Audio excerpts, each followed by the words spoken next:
appuyer le gouvernement de la République démocratique du Congo dans son projet de réforme de la police nationale congolaise. Tel était l'objet de cette sensibilisation du bailleur de fonds par le vice-premier ministre, ministre de l'Intérieur, Jacquemain Chabani.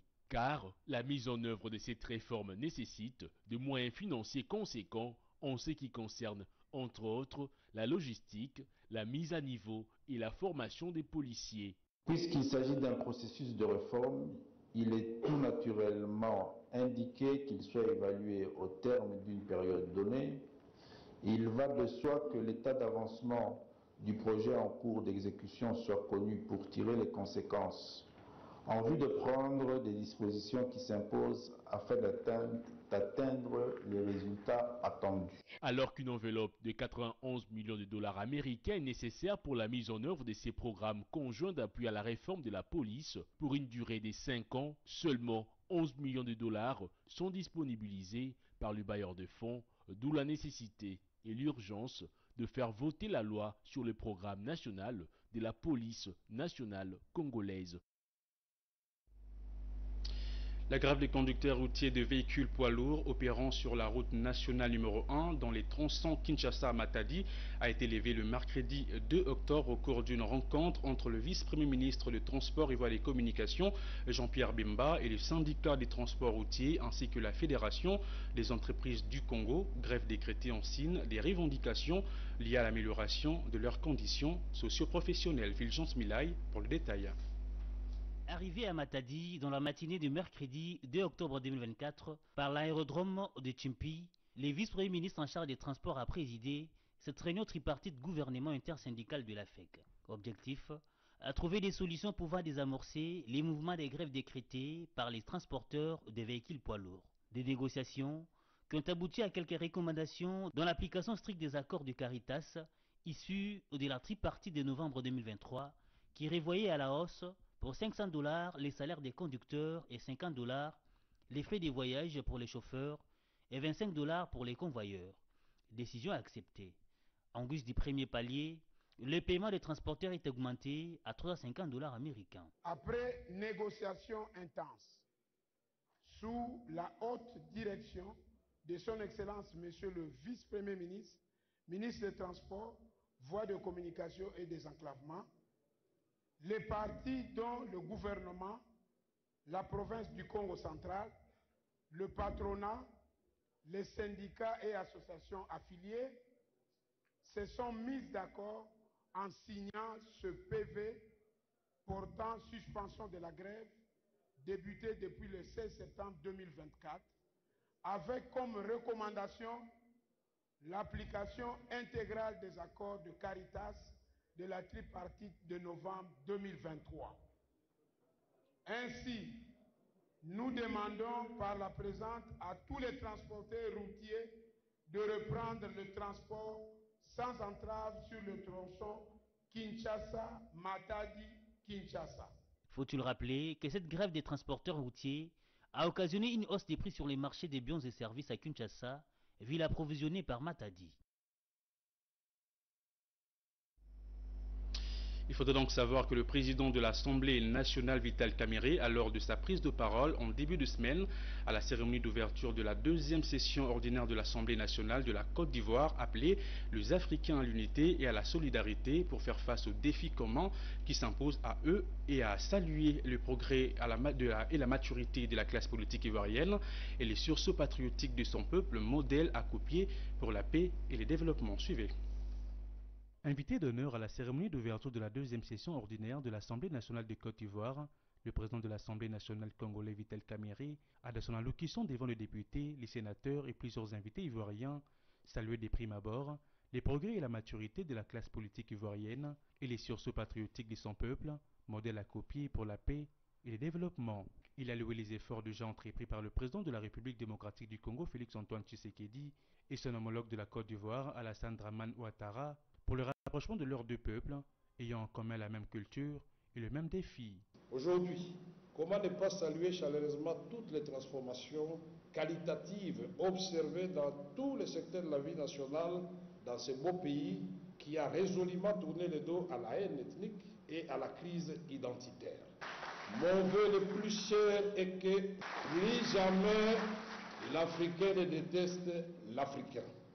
Et que dans l'unité et l'amour, les Ivoiriens maintiennent cet élan et que les autres Africains leur emboîtent le pas pour une Afrique qui s'élève. Par ailleurs, le speaker de la Chambre basse de la RDC a saisi cette opportunité du haut de la tribune du Parlement ivoirien pour interpeller les nations et la communauté internationale sur la situation sécuritaire précaire dans l'est de la RDC suite à la guerre d'agression imposée par le Rwanda et les supplétifs du M23. Mais c'est depuis 30 ans que notre pays est en guerre. Comment voulez-vous vous occuper du développement au moment où une grande partie de la République démocratique du Congo est occupée par les agresseurs? Et nous pensons qu'avec l'aide de la diplomatie parlementaire, vous allez certainement venir au secours de la République démocratique du Congo. Notez qu'à son discours chaleureusement applaudi par le député ivoirien, le président de l'Assemblée nationale ivoirien, Adama Bictogo, a lancé solennellement au peuple ivoirien et à tout le pays africain et à ceux de la francophonie un appel à la solidarité avec la RDC pour que cette situation d'agression cesse. En mission à Kinshasa depuis quelques jours, le directeur général du groupe de la Banque africaine de développement pour l'Afrique centrale a rencontré le ministre congolais du développement rural Moïndo Nzangi le mercredi 2 octobre dernier. Les échanges ont porté sur l'appui que la Banque africaine de développement devra apporter au gouvernement congolais via ses ministères dans le but d'impulser les développements des zones rurales. Écoutez. Nos échanges ont porté sur l'appui que devrait apporter la Banque africaine de développement au gouvernement congolais, donc à ce ministère, pour faire des zones rurales, des zones de prospérité. Le ministre nous a présenté les ambitions du gouvernement. C'est un ministère clé et je suis impressionné par la vision, les ambitions que le ministre d'État a pour les zones rurales. Les grands projets d'accès à ces grands espaces ruraux dans les différentes provinces, accès à partir des fleuves, accès à partir des pistes rurales, l'électrification rurale, et surtout la dimension du secteur privé, la dynamisation de l'économie rurale à partir de l'implication du secteur privé local. Ce sont des choses qui résonnent dans l'oreille, j'allais dire, d'un responsable de la BAD, comme du pain béni. Et nous voulons appuyer cette ambition. On dit généralement, ce n'est pas les ressources qui manquent, ce sont les grands projets qui manquent.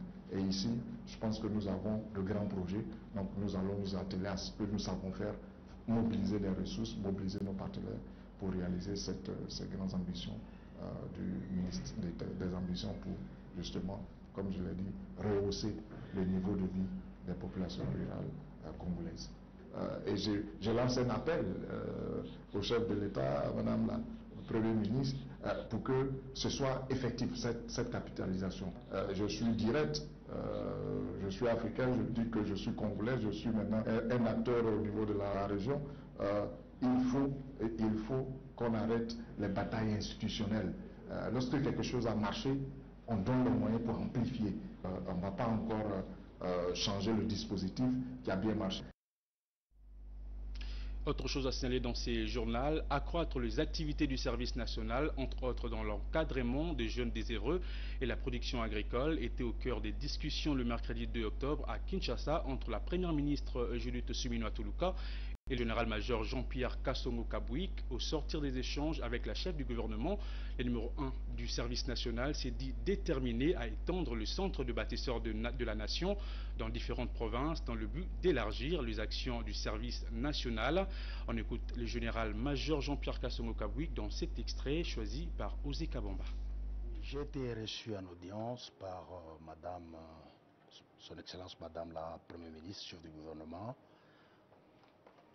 Et la discussion a porté autour de la possibilité de voir le service national contribuer de manière significative et efficace à la résolution de certains problèmes au niveau de la nation, notamment dans ce que nous avons toujours fait, dans l'encadrement de la jeunesse des œuvrés, dans la production agricole et autres. Elle a beaucoup insisté sur le souhait du gouvernement d'accroître les activités qui sont faites au niveau du service national. Et à cette occasion, nous lui avons rassuré de la disponibilité et de l'engagement du service national à œuvrer pour que cela devienne une réalité. Voilà en bref ce qu'a été l'objet de mon audience auprès de son Excellence Madame la Première ministre. Vous savez, au service national, nous sommes très pragmatiques. Lorsque nous recevons les instructions, nous essayons de mettre tout en œuvre pour que cela soit exécuté dans les meilleurs délais. Je dirais, nous sommes en train d'élaborer un plan de montée en puissance du service national, un plan triennal de montée en puissance du service national dans tous les domaines, dans la production agricole, dans l'élevage, dans l'encadrement de la jeunesse, dans la reconstruction, parce que vous savez que le service national, c'est un organe paramilitaire qui a comme mission de canaliser les efforts de tous les jeunes pour contribuer à la reconstruction et au développement de la nation. Il y a beaucoup de jeunes qui ont besoin de cet encadrement. Nous sommes encore à une échelle, nous voudrions vraiment monter. Nous serions très contents le jour où on encadre 100 000 jeunes par année, par exemple. Je l'annonce au sommaire de ces journaux, environ une vingtaine de morts et des centaines de personnes disparues. Tel est le bilan provisoire d'après les sources locales du naufrage survenu sur le lac Kivu. C'est jeudi 3 octobre 2024. Le bateau merdi en provenance des Minova dans la province voisine du site Kivu à destination de la ville des Goma au nord Kivu a chaviré à quelques centaines de mètres du port des Kituku qui avoisine la ville des Goma avec à son bord au moins 300 personnes. Seule une quarantaine de rescapés ont pu être secourus. À première vue, les naufrages pourraient être dus à la surcharge. Le nombre de passagers était bien au-delà de la capacité du bateau. Rams Kiriza, membre de la société civile, a été joint depuis la ville des Goma au nord Kivu par Osé Kabomba. Suivez. C'est autour de 10 heures que le bateau MV Merdi a chaviré provenant de Minova vers Goma dans les lacs Kivu. C'était à 200 mètres de pied d'accostage du port de Kituku. Alors, il y a beaucoup de questions à se poser. Comme on n'a pas encore les manifestes, on a difficile à faire un bilan provisoire. Puisqu'on doit savoir à travers les manifestes, dans les bateaux, il y avait combien de personnes, combien de rescapés aujourd'hui, combien de morts et combien de disparus. Ce sont là la question que nous devrions nous poser et que les manifestes devraient nous donner réponse. Mais malheureusement, jusqu'à preuve du contraire, je viens de vous partager les chiffres de 47 rescapés que je viens de voir avec mes propres yeux. Il y a plus de 22 morts déjà, entre autres 5 enfants de moins de 5 ans. Et la situation, je pense que le bilan va continuer peut-être toujours à grandir, puisque jusque-là, les efforts continuent dans les lacs Kivu. On fait tous les efforts, même les efforts provenant malheureusement du Rwanda étaient avec nous aujourd'hui matin pour nous aider à rechercher les corps et les disparus dans les lacs. Dans le reste de l'actualité, la chute du taux d'inflation hebdomadaire s'y poursuit et c'est pour une 7e fois consécutive. L'indice des prix à la consommation s'affiche désormais à 0,10% au 27 septembre contre 0,11% une semaine plus tôt. Cette baisse de l'inflation s'est notamment reflétée dans l'évolution de l'indice de prix de la majorité des fonctions des consommations, sauf celle des produits alimentaires et boissons non alcoolisées, mentionne ainsi la Banque centrale du Congo dans sa note hebdomadaire de conjoncture économique. Les contours complets avec Igor Biwaka. La tendance est bonne, du moins en ce qui concerne l'évolution de l'indice des prix de la plupart des fonctions de consommation en République démocratique du Congo. La Banque centrale du Congo vient de noter pour une 7e fois consécutive la baisse du taux d'inflation hebdomadaire. Ceci est passé de 0,11% à 0,10% au 27 septembre. Les fonctions de consommation concernées par cette décélération sont notamment le bien et services divers, dont la contribution à l'inflation hebdomadaire est passée de 9,9% à 8,3%. Le restaurant et hôtel ne dérogent pas à cette tendance baissière. Leur contribution passe de 6,7% à 5,7%. C'est autant pour la fonction logement, eau, électricité, gaz et autres combustibles, dont la part à l'évolution de l'indice des prix à la consommation s'est affichée à 13,4% contre 26,7% une semaine plus tôt. Par ailleurs, les produits alimentaires et boissons non alcoolisées n'ont pas observé cette baisse de l'inflation. La BCC note par contre une progression de leur contribution à l'inflation hebdomadaire avec une pondération passant de 47,7% à 61,2% au 27 septembre. Cette progression est bien réelle et se confirme dans la plupart des centres de négoce à Kinshasa où les commerçants et acheteurs déplorent la hausse des prix des articles de consommation. Cela avec pour incidence, d'un côté, le ralentissement des activités commerciales à petite échelle pour la plupart des cas, et de l'autre côté, la baisse du pouvoir d'achat. Outre le produit alimentaire, la contribution de la fonction transport s'est également affichée à la hausse avec une pondération de 11,2% contre 8,4% une semaine plus tôt. Pour rappel, le gouvernement avait initié une série de mesures annoncées lors d'une conférence de presse animée par le ministre de l'économie nationale, Daniel Mukoko Samba.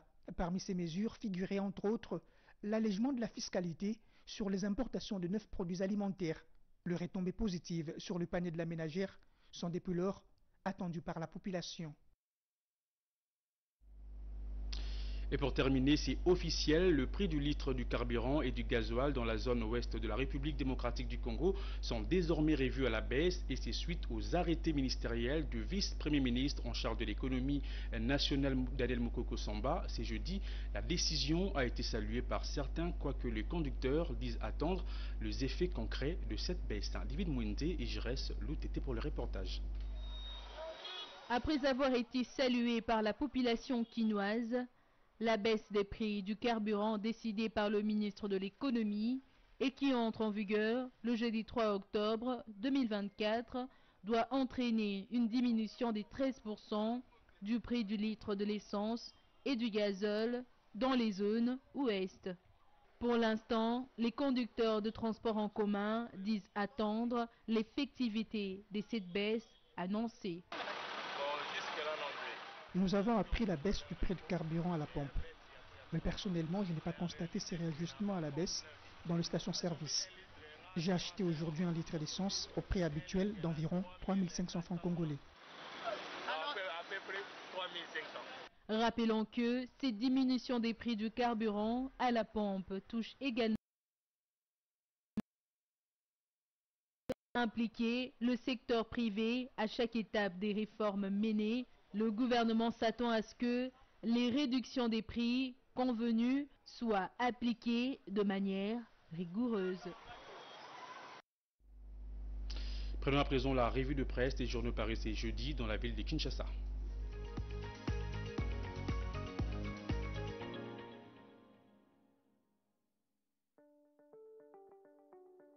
Mesdames et messieurs, bienvenue à tous dans cette revue de presse économique.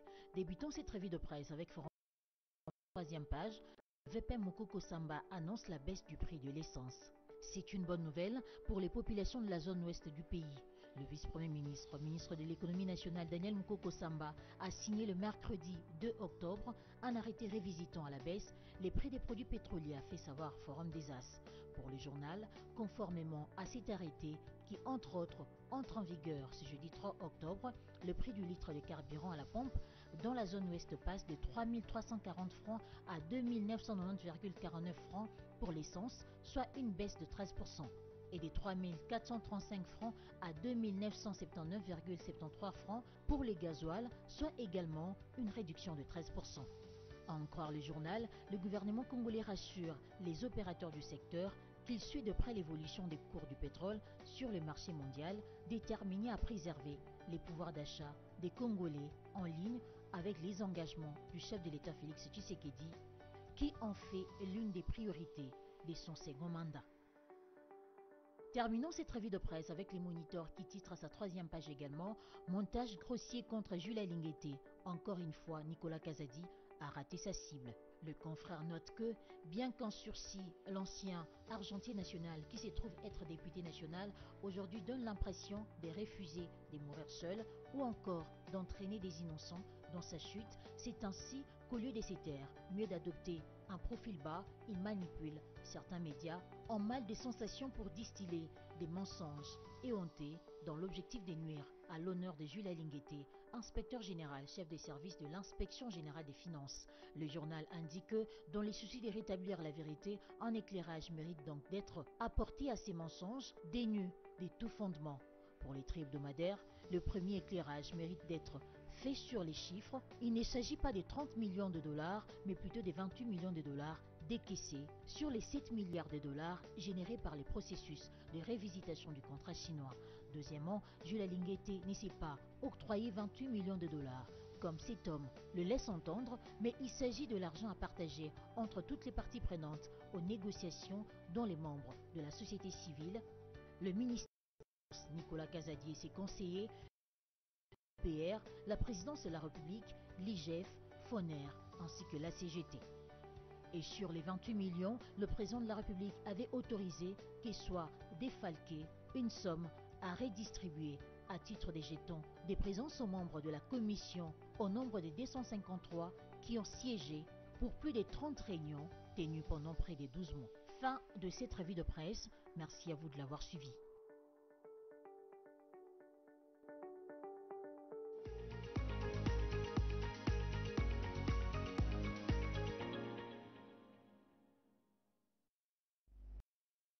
Nous sommes arrivés à la fin de ces journaux, mais